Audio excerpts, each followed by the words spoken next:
chiedo al mio ospite facendo sentire un audio. L'ospite è Chicco Testa, che saluto. Buongiorno Chicco e ben trovato. Buongiorno. Faccio sentire un audio e capire se è seria la questione di tutti quei manifestanti. C'è un movimento Noi non paghiamo, anche alcune forze politiche, credo Unione Popolare si è unita a Bologna, che bruciano le bollette. Siamo in presidio, l'Unione Sindacale di Base, perché siamo lavoratori, lavoratrici, studenti e precari che non riescono a pagare le bollette che stanno arrivando da gennaio 2022. Noi siamo qui per una protesta che non è una provocazione alle forze dell'ordine, ma è una protesta civile. Sono centinaia di migliaia le persone che in questo momento non riescono a pagare le bollette che stanno arrivando. Un dato di fatto c'è, ed è questo sicuramente. Allora, Chicco Testa, partiamo da qui. Bruciare le bollette, sì, capisco che è una protesta civile, poi magari porta anche al taglio delle forniture, però Pronto? Sì, eccoci qua. Però sì, il dato di fatto c'è che molte persone non riescono più a pagarla. Sì, è esattamente così. Purtroppo ci sono situazioni in cui le bollette sono moltiplicate per 3, per 4 e quindi diventano prezzi oggettivamente insostenibili per molte famiglie e anche per tante piccole attività che non hanno certamente le risorse finanziarie per sostenere una situazione di questo genere. Insomma, esempi ne abbiamo tutti sotto gli occhi, no? Insomma, ristoranti che hanno visto la bolletta passare, non so, da 2.000 a 8.000 euro, barbieri che hanno visto la bolletta passare da 100 a 500 euro, e famiglie sulle quali per pagare le bollette bisogna mettere via almeno un mese di stipendio in più rispetto a quello degli anni passati. Quindi situazione molto difficile, veramente forse la peggiore che abbiamo affrontato da tanti anni.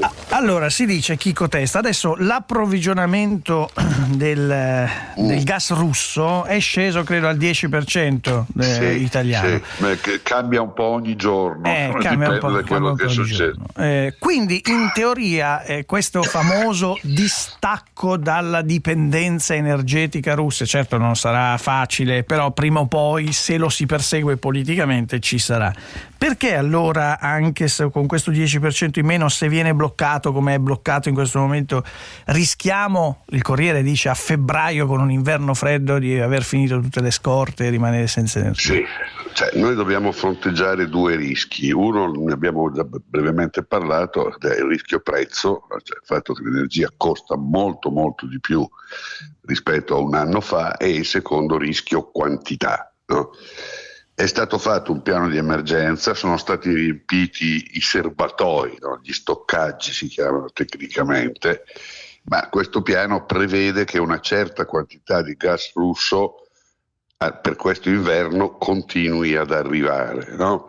L'autonomia completa della Russia in termini quantitativi è prevista per il 2024. Perché? Perché bisogna per esempio avere in funzione i 2 rigassificatori. Ora quello di Piombino sembra in ritardo comunque per le proteste che ci sono a Piombino, e quello di Ravenna era comunque previsto per l'anno prossimo. Quindi ecco per esempio che vengono a mancare alcuni miliardi di metri cubi. Quindi se noi avessimo un azzeramento completo delle forniture russe, cosa che per il momento però non è prevista, Gazprom assicura che una certa quantità, quella che arriva da Tarvisio, continuerà ad esserci, ma se non ci fosse avremo anche un problema quantitativo, perché le riserve non sono sufficienti per sostituire completamente l'offerta russa. Allora, questo è il tema. Allora, Chicco Testa, io partirei dal messaggio che arriva di un artigiano che mi scrive: sono passato da 210 euro a 1.600 euro, 55 anni, 36 di contributi. Allora, il tema è questo: ho davanti a me, pubblicati dai giornali, anche il prezzo del gas, perché si dice l'elettricità è legata al prezzo del gas, sia al mercato europeo, il TTF, quello di Amsterdam. Il picco è stato a settembre, 350 euro al megawattora.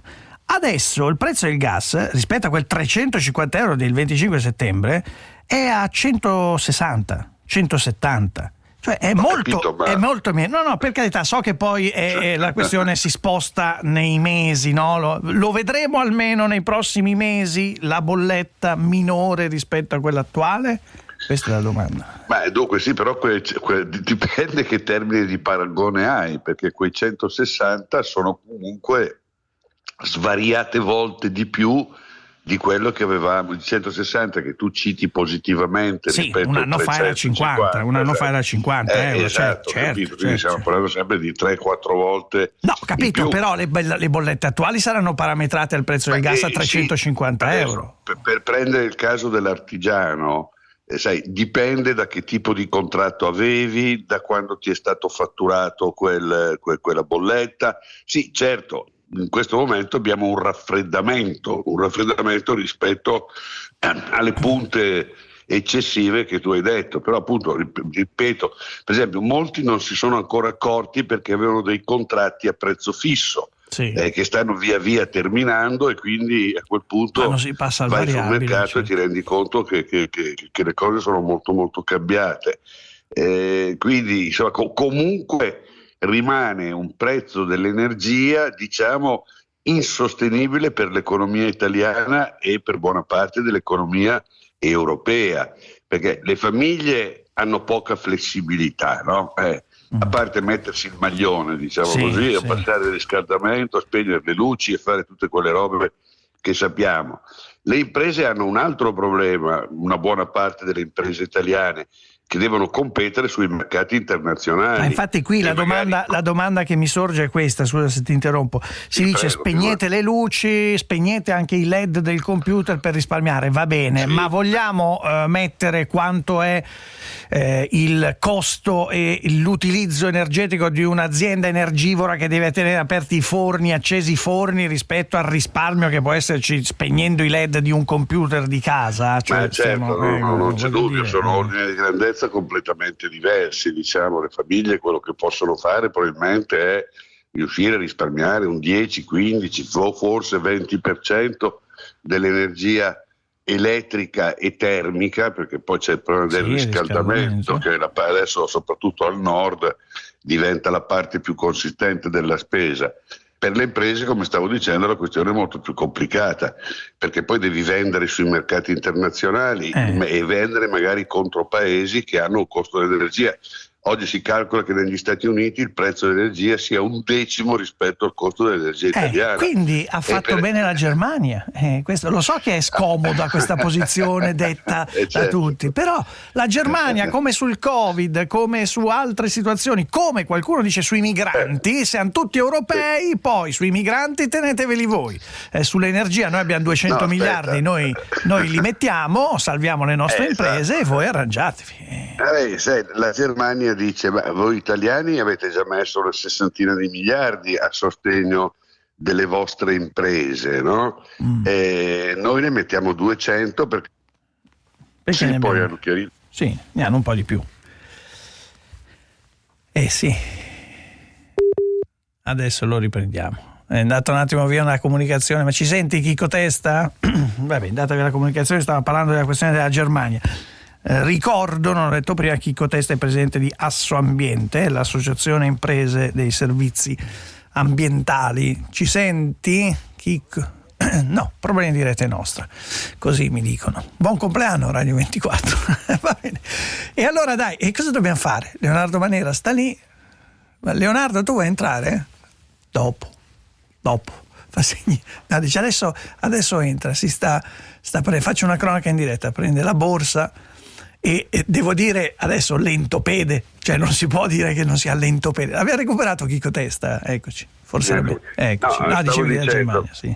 Stavo dicendo che qui viene fuori un'altra debolezza dell'Italia. Permettimi di farti un paragone, no? Sì.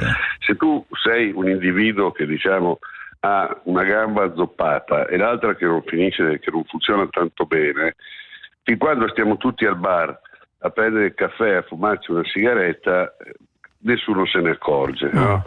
Ma se improvvisamente devi metterti a correre 5.000 siepi, è notte, piove e ci sono pure un po' di cagnacci che cercano di addentrarti ai polpacci, tu sei fottuto in un qualche modo. Sì.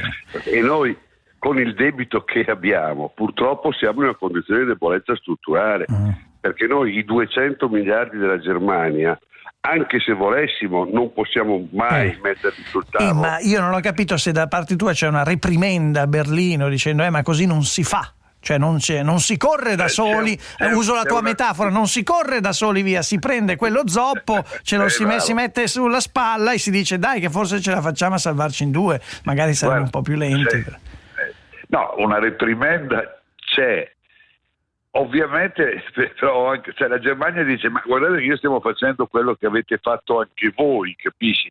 Comunque certamente la posizione vera è questa seconda che tu hai detto. Tra l'altro permettimi di citarmi, 3 settimane fa io ho scritto che senza un whatever it takes, diciamo di natura europea, non ne venivamo fuori. Bisognerebbe fare debito europeo e mutualizzare questo problema tra tutti i paesi europei. Torna Draghi.